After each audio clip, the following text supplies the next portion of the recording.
Nikarakara atrikasa mandidina ny fandaminana ny fanangonam-bokatra fary izay ahodina ho siramamy sy ny campagne sucrière na ihany koa ilay antsonina hoe CMCS na ny Centre Malgache de la Canne et de Sucre. Ny herinandro lasa teo ambany fiahin'ny ministeran'ny varotra sy ny ministeran'ny fambolena moa ity antsika ity.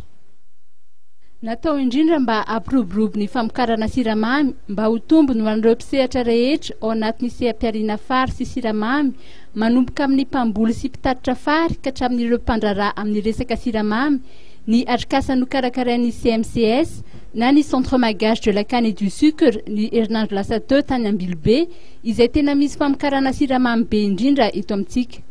Noho ny sarany fitaterana izay miampy ny vidin'ny vokatra dia aleon'ny mpanjifa mividy ny siramamy avy any ivelany. Ny ministry ny fambolena dia nanamafy ny mahazava-dehibe ny seha-piariana siramamy izay mitondra fampandrosoana ho an'ny firenena. Nisy ny asam-bomera samihafa no tanterana nandritra ity atrikasa ity ary niafara tamin'ny fanasoniavana dina ifampifehezana eo amin'ireo mpiantsehatra isan-tsokajiny izany. Manodidina ny 7 taona isan-taona no vokarin'i Madagasikara raha 10 sy 1 hetsy ny filany. Ny tanjona ho kendrena amin'ity taona ity dia mba hahatratra 1 hetsy taona ny siramamy vokarina eto an-toerana.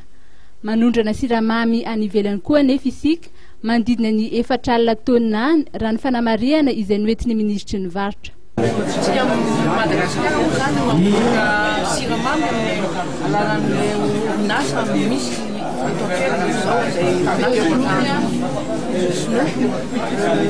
Sinopo tsika fa misy famarotana azy indraindray misy olana kely satria manana stock izay atao hoe tsy lafo eto an-toerana tsy maintsy jerena lalam-barotra ihany koa. Amin'izao fotoana izao zany tsika miara-miasa amin'ny Union Européenne zany ao anatin'ilay fifanarahana hoe vondron'Afrika Union Européenne zany dia afaka mamondrana tsara mihitsy ny siramamyntsika any ivelany ka ny eto Madagasikara fa any Europa ny tena niranana ny siramamy.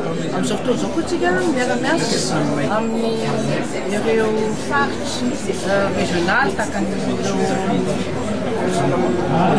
ao anatin'ny Fomeza sy ny Sadaika zany dia any isan'ny hoe afaka tsara amin'izany atsika ny siramamy vokatra eto.